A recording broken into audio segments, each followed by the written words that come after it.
I never imagined that at my age, 81, I would be sitting on a hard wooden bench inside a crowded family courtroom, waiting for a judge to decide whether I was fit to see my own great-grandchildren.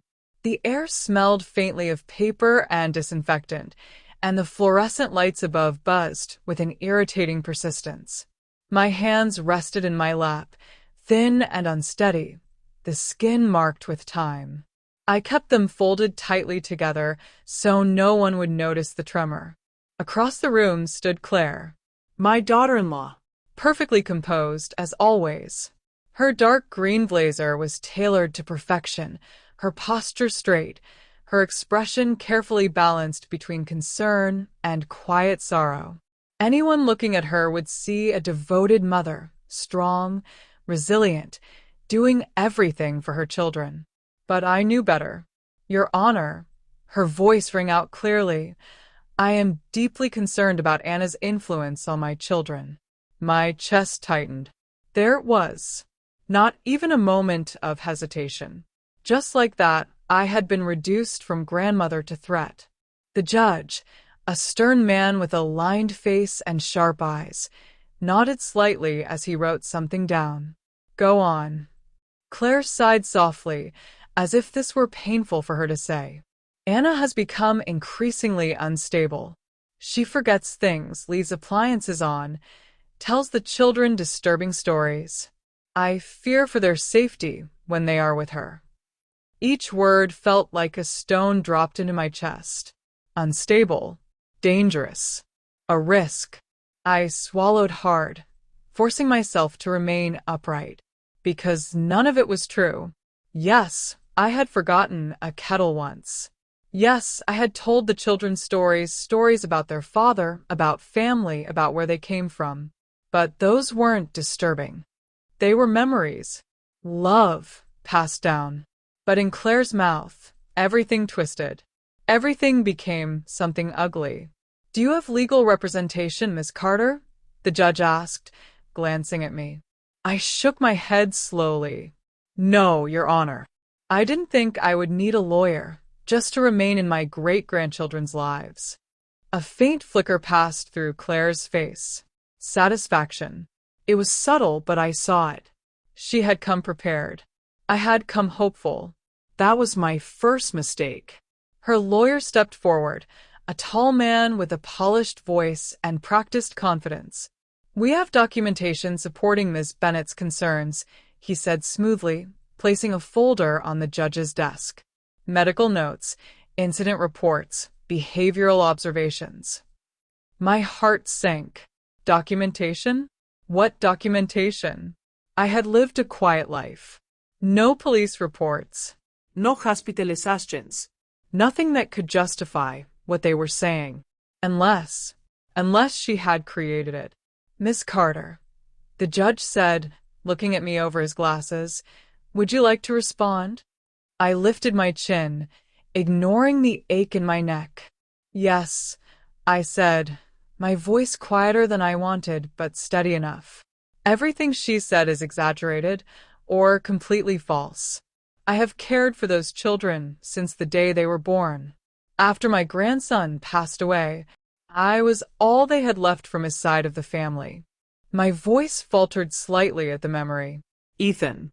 Even now, saying his name in my mind brought a dull, endless ache. Claire shifted slightly, and her lawyer quickly interjected. Objection, Your Honor. Emotional appeal without relevance. Sustained, the judge replied.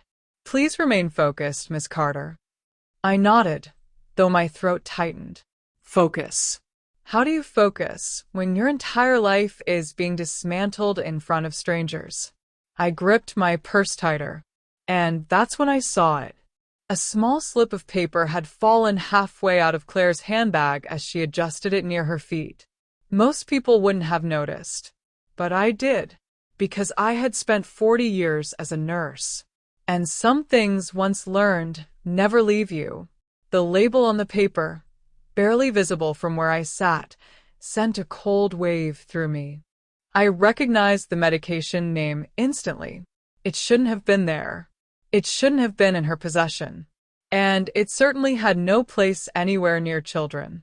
My heartbeat quickened.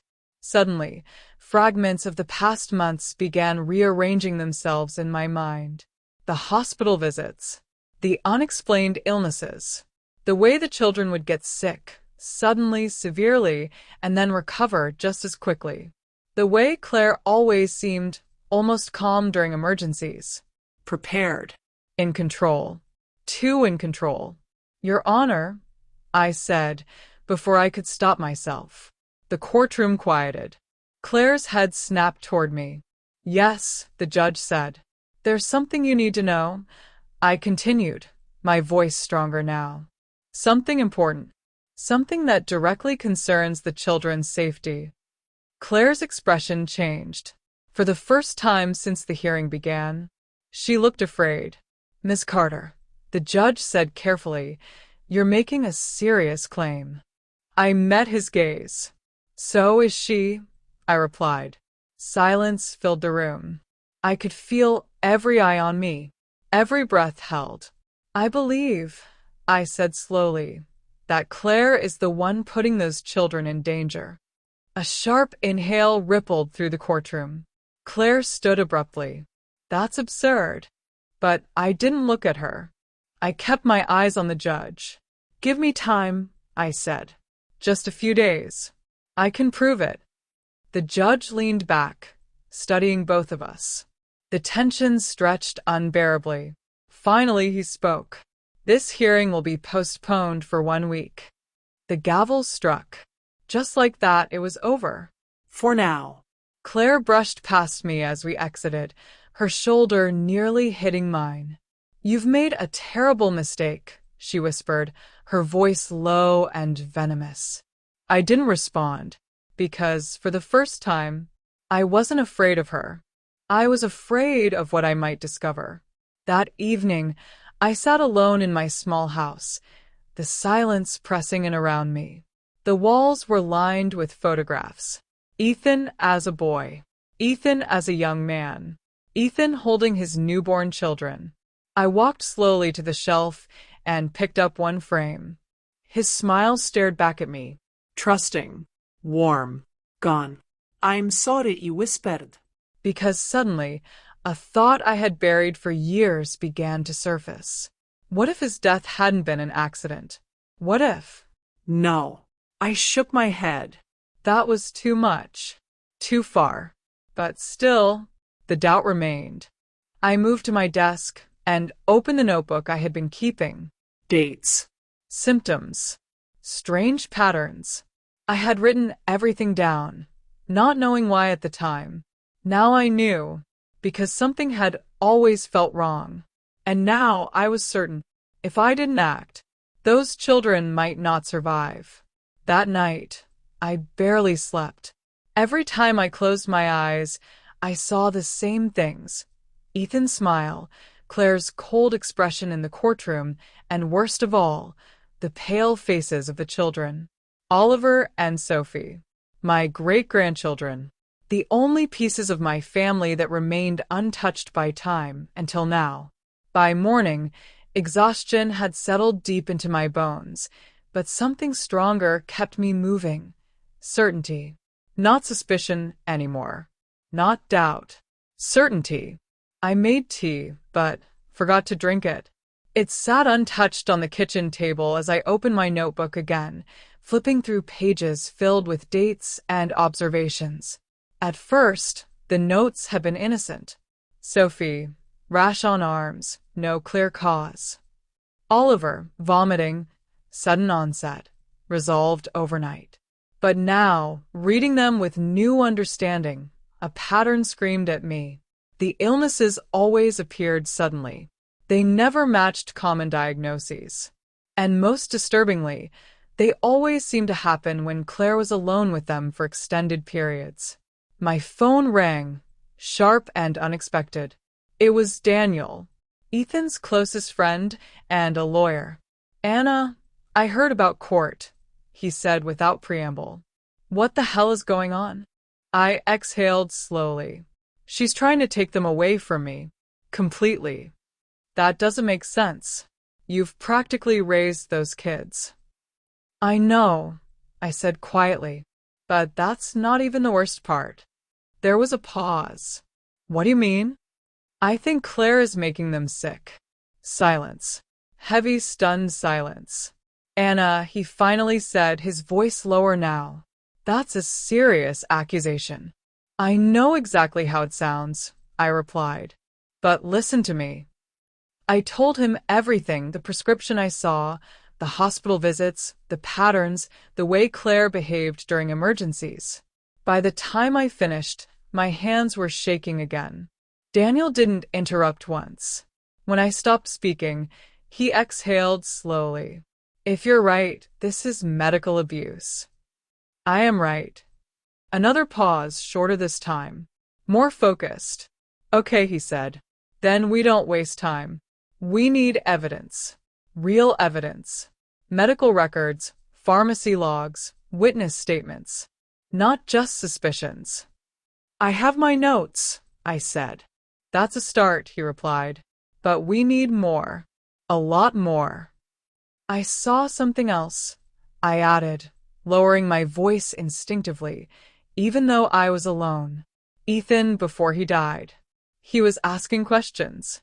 What kind of questions? I don't know yet, I admitted, but I think I can find out. I hung up shortly after, my mind already racing ahead. There was one place I hadn't looked yet. One thing I had avoided for 3 years. Ethan's old laptop. It was still in the closet, exactly where I had placed it after the funeral.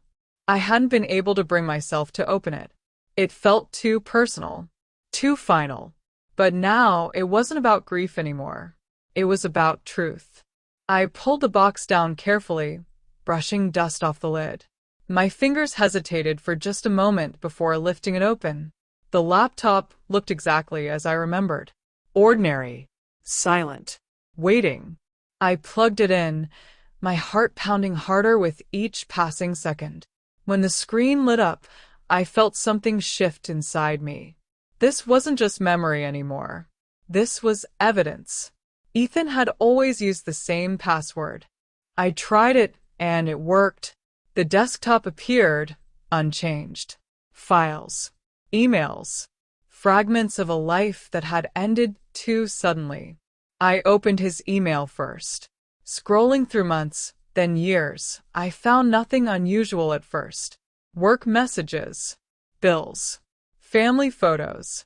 Normal life. Then I searched one word. Hospital. Several results appeared. One thread caught my attention immediately. It was a conversation between Ethan and a pediatric specialist, Dr. Elaine Morris. My breath caught as I opened it. I'm concerned about the frequency of Oliver's hospital visits, Ethan had written. The symptoms don't seem consistent.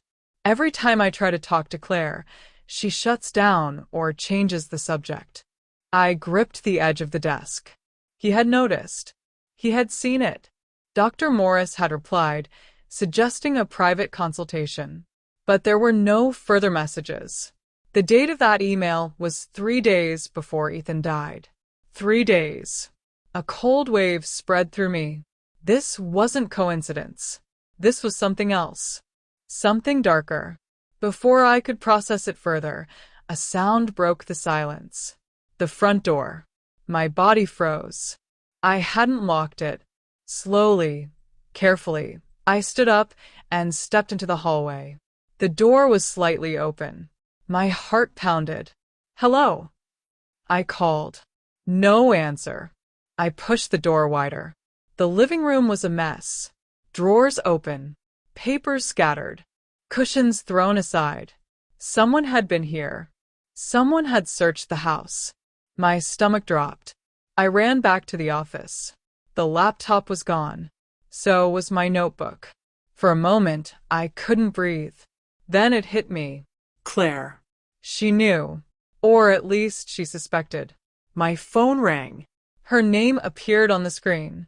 I answered. You shouldn't have done that, she said calmly. Cold. Controlled. Dangerous. What did you do? I demanded. A soft laugh. You really should learn to mind your own business, Anna. You broke into my house. I have no idea what you're talking about, she replied smoothly. But I will say this. If you continue making accusations, it won't end well for you. My hands clenched into fists. Where are the children? They're with me, she said. Where they belong. Let me see them. No. The word was immediate, final. Oliver isn't feeling well anyway, she added lightly. Another one of his little episodes. Rage surged through me. You're doing this, I said. You're making him sick. A pause. Then, quieter. Be very careful, Anna. The line went dead. I stood there, phone still in my hand, shaking, not from fear anymore, but from something else entirely. Resolve. She had taken my evidence. She had threatened me. And she was still hurting those children. That meant one thing. We were out of time. I grabbed my coat and headed for the door. Because if the system wouldn't move fast enough, I would. I didn't wait for Daniel to call back. I didn't sit down, didn't try to clean the house, didn't even lock the door properly behind me. None of that mattered anymore. The only thing that mattered was the children. If Claire was already escalating, if Oliver was sick again, then every minute I wasted could cost them more than just pain. It could cost them their lives. I drove faster than I had in years, my hands tight on the steering wheel, my eyes fixed ahead, but my mind racing in every direction at once. The hospital was 20 minutes away, but it felt like an eternity. Every red light was unbearable. Every slow car in front of me made my chest tighten with frustration. I kept hearing Claire's voice in my head, calm, controlled, almost amused. Oliver isn't feeling well. That wasn't concern. That was satisfaction.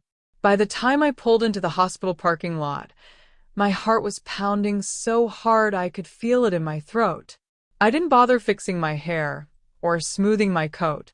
I rushed inside, past the reception desk, ignoring the curious looks from staff. Hospitals had once been my second home. I knew exactly where to go. The pediatric ward hadn't changed much over the years. Same sterile smell, same soft voices, same quiet urgency that lived beneath the surface of everything. But this time, I wasn't a nurse walking in to help. I was a grandmother walking into a nightmare. I spotted a young nurse at the station and approached her quickly. Oliver Bennett, I said, trying to keep my voice steady. He was admitted this morning. She hesitated, checking her screen. Room 212, she said after a moment. But family only. I am family, I replied firmly, already moving. The hallway felt too long, too quiet. Every step echoed. When I reached the door, I paused just for a second, my hand hovering over the handle. Then I pushed it open. Oliver looked so small. Too small. He was lying in the bed, pale, his face slightly damp with sweat, and 4 in his arm. Machines beeped softly beside him, steady but unnatural. His eyes flickered toward me as I stepped closer. "Grandma Anna," he whispered. My heart broke. "I'm here, sweetheart," I said, moving quickly to his side, taking his hand carefully. It felt warm, but not feverish. Not like someone's seriously ill. "What happened?" I asked gently. "My stomach hurts," he said. "Mom said I ate something bad." "Of course she did." I forced a calm expression. "Do you remember what you ate?" He shook his head slowly. "No, but she gave me medicine before school." There it was. The words settled heavily in the air between us. "What kind of medicine?" I asked, lowering my voice. He hesitated, glancing toward the door instinctively. "The special one," he whispered. "She says it helps me get stronger." A cold chill spread through me. "Does it taste bad?" I asked. He nodded. "Really bad. Then I feel sick. Then I throw up." My grip on his hand tightened slightly, though I tried not to show it. How often does she give it to you? Only when she says I need it, he answered. Sometimes before school, sometimes before we go somewhere. This wasn't just suspicion anymore. This was confirmation. Behind me, I heard footsteps in the hallway. I turned slightly. A nurse was passing by. Then another. And then, her voice. Claire. My body went rigid. She's stable now. Claire asked someone outside the room, her tone soft, concerned, the perfect mother again. I leaned closer to Oliver quickly. Listen to me, I whispered.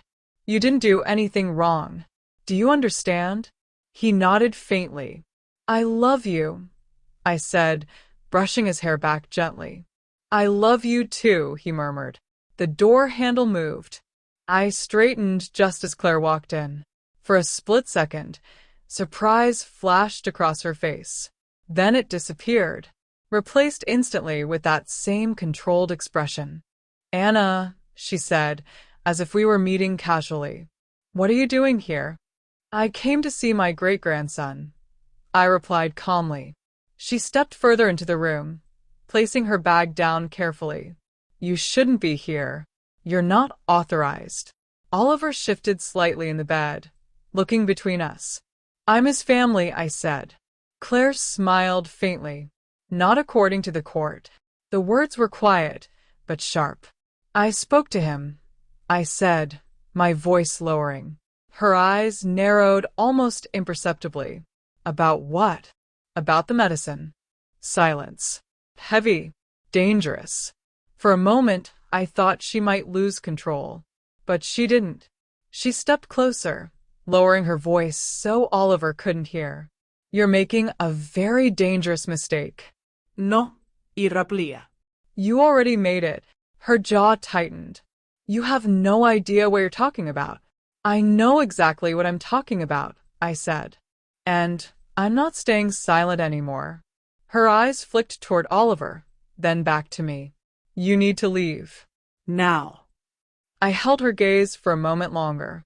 Then I leaned down and kissed Oliver's forehead. I'll be back, I whispered. As I walked out of the room, I could feel her watching me. Not with fear, with calculation. I didn't go home. Instead, I called Daniel immediately. I spoke to Oliver, I said the second he answered. He confirmed everything. There was a pause. Then, tell me exactly what he said. I repeated the conversation word for word as I walked through the hospital parking lot, my steps slow now, my thoughts sharper. When I finished, Daniel exhaled. That's huge, Anna. That's not just suspicion. That's testimony. It's not enough, I said. Not yet. No, he agreed. But it's a start. I need more, I insisted. Something undeniable. And we'll get it, he said. But you have to be careful. If she realizes how much you know, she already does. I cut in. She broke into my house. Took everything. Silence again. Then colder this time. Okay. Then we move faster. How? I'm contacting someone, he said. A detective I trust. If there's criminal activity, and this definitely is, we bring it out of family court and into something much bigger. I stopped walking. Yes, I said quietly. That's exactly what we need. Because this was no longer just about custody. This was about stopping her. Completely. That evening, I sat in my dark living room. The silence no longer peaceful, but heavy with anticipation. Every shadow felt deeper. Every sound sharper. I knew she might come back. I knew she might try something again. But this time, I was ready. Because for the first time since all of this began, I wasn't just reacting. I was fighting back. And I wasn't going to lose. By the next morning, everything had changed. The fear was still there. It lingered in the back of my mind, cold and persistent, but it was no longer in control. What had taken its place was something sharper. Clearer. Purpose. I wasn't just a worried grandmother anymore. I was a witness. And I was about to become a threat to Claire in a way she hadn't anticipated. Daniel arrived early, his usual calm demeanor replaced by something more urgent. He looked like he hadn't slept, his tie slightly loosened, his eyes focused and alert. "We don't have much time," he said the moment he stepped inside. "I spoke to someone last night. Detective Laura Hayes. She specializes in cases involving child abuse, especially the kind that hides behind medical records." I nodded slowly. "Does she believe us?" "She doesn't believe anything yet," he said. "But she's interested. And that's enough to get her involved." A knock at the door interrupted us. This time, I was ready. I opened it carefully. Detective Hayes stood there, mid-40s, sharp eyes, no-nonsense posture. She didn't waste time with pleasantries. "Miss Carter," she said, stepping inside. "I've reviewed what your attorney sent me. If even half of this is accurate, those children are in serious danger." "They are," I said firmly. She studied me for a moment, as if measuring something deeper than my words. Then she nodded once. Then we moved quickly.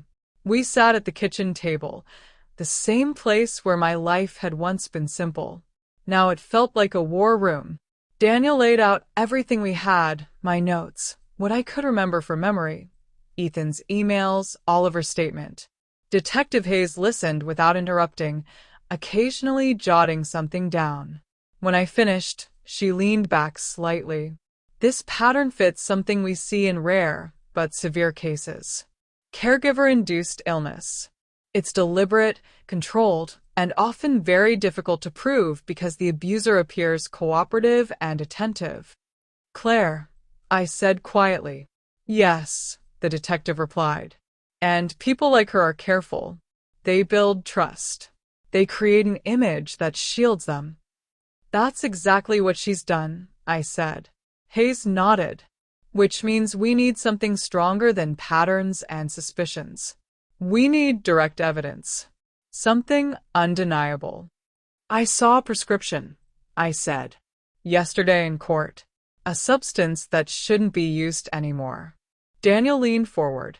"We're already checking pharmacy records." "Good," Hayes said. "But that alone won't be enough. We need to catch her in the act, or close to it." The words hung heavy in the air. Catch her, which meant risk. "She's already escalating," I said.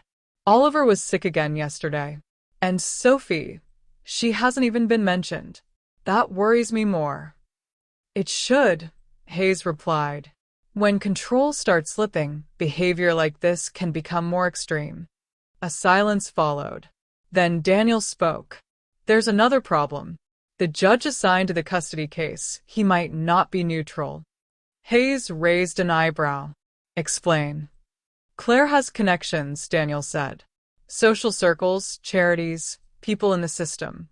There's a chance she positioned this case exactly where she wanted it." The detective's expression hardened slightly. "Then we don't rely on family court to fix this."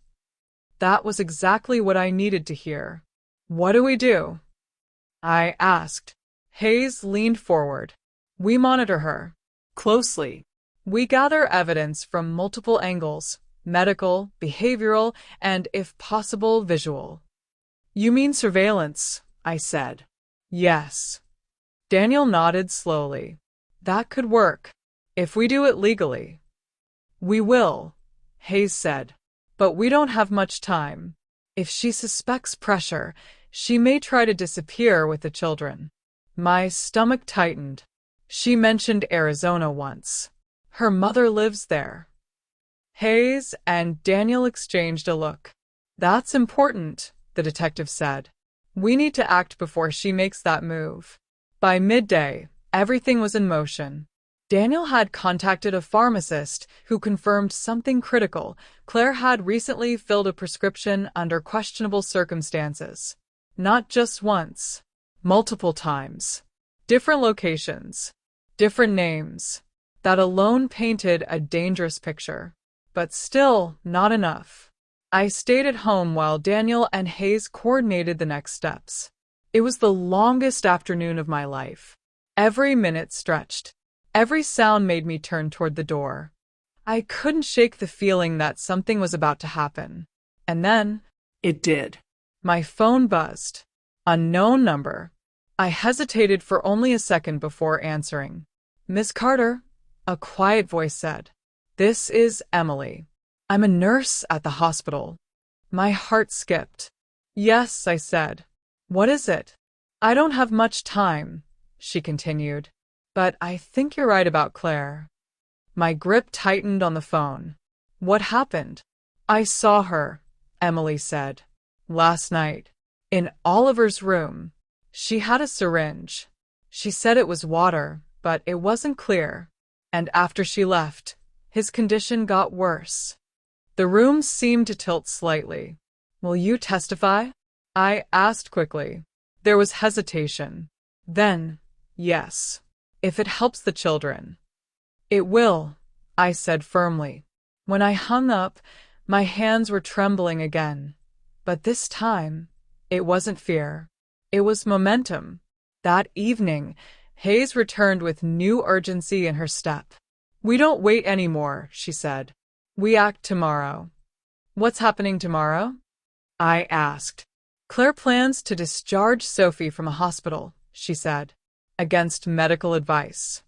Daniel frowned. That's risky. It's also our opportunity, Hayes replied. If she tries to leave with one of the children while we have evidence and a witness, we can intervene immediately. And Oliver? I asked. We're tracking him, she said. But right now, Sophie is the priority. My chest tightened. They're both priorities. I know, she said. But we take what we can get, and we move fast. The next morning came too quickly. I barely remember the drive to the hospital. Everything felt distant, like I was watching myself from outside my own body. Hayes was focused, already coordinating with officers. Daniel was on the phone, preparing legal motions. And I was holding on to one thought. Just hold on, children. I'm coming. When we arrived, the situation was already unfolding. Claire was at the entrance, arguing with hospital staff. Sophie was in her arms, wrapped in a blanket, her face pale. She's stable. Claire insisted loudly. I have every right to take my daughter home. Not today, Hayes said calmly, stepping forward and showing her badge. Everything stopped. Claire turned. And for the first time, she didn't look in control. What is this? She demanded. Hayes held up the order. You are not leaving with that child. The moment stretched, then cracked. Claire's expression shifted, not to panic, but to something far worse. Rage. You have no idea what you're doing, she said. No, I replied, stepping forward. You don't. Sophie's eyes met mine. Confused. Frightened. Grandma, she whispered. I'm here, I said softly. And this time, I wasn't leaving without her. Everything after that moment seemed to move both too fast and unbearably slow at the same time. 1 second, Claire was standing there, clutching Sophie tightly as if she could somehow hold onto control through sheer force. The next, Detective Hayes was stepping closer, calm but immovable, while 2 uniformed officers positioned themselves quietly but firmly nearby. The hospital entrance, once just another busy space filled with ordinary movement, had turned into something tense, heavy, almost suffocating. You're making a mistake, Claire said, her voice sharp now, stripped of that polished softness she wore like armor. You have no right to interfere. We have every right, Hayes replied evenly. You're being investigated for medical abuse. You are not taking this child anywhere. For a brief moment, I thought Claire might run. I saw it in the way her eyes flicked toward the parking lot, calculating distance, timing, possibility. But she wasn't reckless. Not like that. She knew when she was cornered. And for the first time, She was. Sophie stirred weakly in her arms. Mom, I don't feel good, she murmured. My chest tightened painfully. Hayes extended her hand. Give me the child, Claire. Silence. Then slowly, reluctantly, Claire loosened her grip. An officer stepped forward and carefully took Sophie, passing her to a nurse who had rushed over. The moment Sophie left her arms, something in Claire's expression cracked. Not sadness, not fear, but anger. Pure, controlled anger that had nowhere left to go. This isn't over, she said, her eyes locking onto mine. You think you've won? I stepped closer, my voice quieter but stronger than it had ever been. No, I said. I think the truth finally caught up with you. Her lips curled slightly, but she said nothing more as the officers guided her away. And just like that, the illusion was gone. But it wasn't over. Not yet. Where's Oliver? I asked immediately, turning to Hayes. Her expression shifted, the urgency returning instantly. We're still tracking him. We have officers at her house, but he's not there. A cold wave washed over me. She said he was with her mother.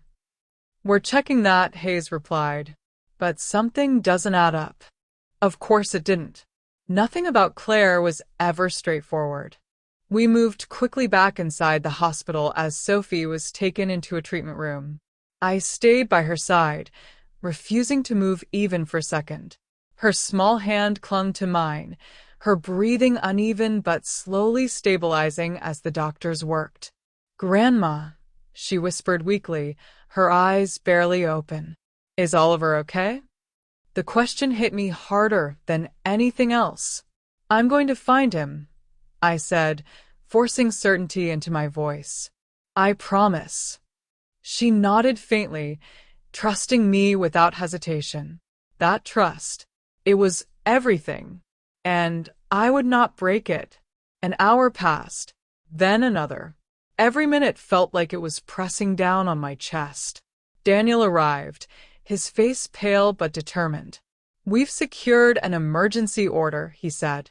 Full temporary custody pending investigation. You're legally recognized as their guardian, effective immediately. Relief flickered, but it was incomplete. Then where is he? I asked. Before he could answer, Hayes entered the room again, her expression sharper now.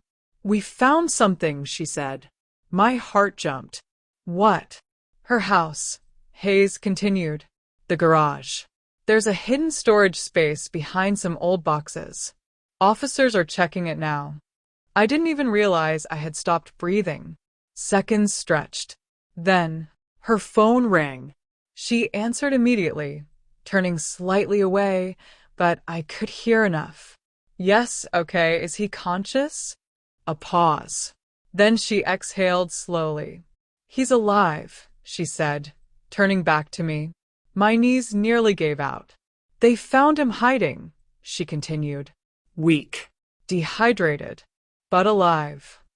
Tears blurred my vision instantly. Alive. That was all that mattered. He said he got scared, Hayes added gently.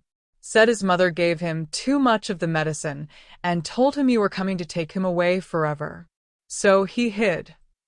I covered my mouth, trying to steady myself. Even now, even at the end, she had used fear to control him. By evening, both children were safe. Oliver was brought to the hospital, placed in the room beside Sophie. He looked fragile, exhausted, but when he saw me, his face lit up just enough to remind me that he was still there, still fighting. Grandma Anna, he whispered.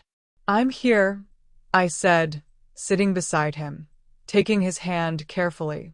I'm not going anywhere. And this time, that was the truth. The following days were a blur of doctors, social workers, statements, and quiet moments filled with more emotion than I thought I could hold. Claire confessed to much of what she had done, though not everything. There were still questions about Ethan, questions that might never have clear answers. But one thing was undeniable. The children were safe, and that was enough to keep me standing. The final hearing was nothing like the first. The courtroom felt different, not because the room had changed, but because the truth was no longer hidden. Claire wasn't there. Just her attorney, silent, resigned. The evidence spoke for itself now: medical records, testimony, pharmacy reports, witness statements. There was nothing left to twist, nothing left to hide behind. When the judge looked at me, his expression was no longer uncertain. "Miss Carter," he said, "the court recognizes your actions as not only justified, but critical in protecting these children." I listened quietly, my hands still but my heart steady. "I am granting you full legal custody of Oliver and Sophie," he continued, "with support services to assist in their care." The words settled over me slowly, not like a shock, not like a victory, like something deeper, something earned, something necessary. I nodded once. "Thank you, Your Honor." 3 days later, I brought them home. My house, once quiet, almost too quiet, felt alive again. Not the same as before. It carried new weight, new responsibility, new purpose. But it was filled with something I hadn't felt in a long time: hope. Margaret had come by earlier with homemade food. Daniel had fixed the old bicycles in the garage. Even Detective Hayes stopped by briefly, checking in with a small, approving smile. We were not alone anymore. And neither were the children. That night, as I tucked them into bed, Oliver looked up at me. "Grandma," he said softly, "why did Mom make us sick?" I sat beside him, choosing my words carefully. "Sometimes," I said gently, "people are very unwell inside, in ways we can't always see. And that makes them do things that hurt others." "Did we do something wrong?" Sophie asked from the other bed. "No," I said firmly. Never. "None of this was your fault." They were quiet for a moment. Then Oliver asked, "Are we safe now?" I looked at both of them, at their tired eyes, at their fragile trust. "Yes," I said, "you are." And for the first time, I knew it was true. Later, when they were asleep, I stood in the doorway and watched them. Two small figures, finally resting without fear. The road ahead wouldn't be easy. There would be healing, questions, memories that surfaced at the worst times. There would be moments when the past tried to pull them back. But I would be there, every step. At 81, I had not expected to begin again. But life doesn't ask for permission. It gives you purpose. And sometimes, it gives you one last chance to protect what matters most. I turned off the light softly and closed the door halfway. Because now, they weren't just my family. They were my responsibility. And I would never let anything happen to them again.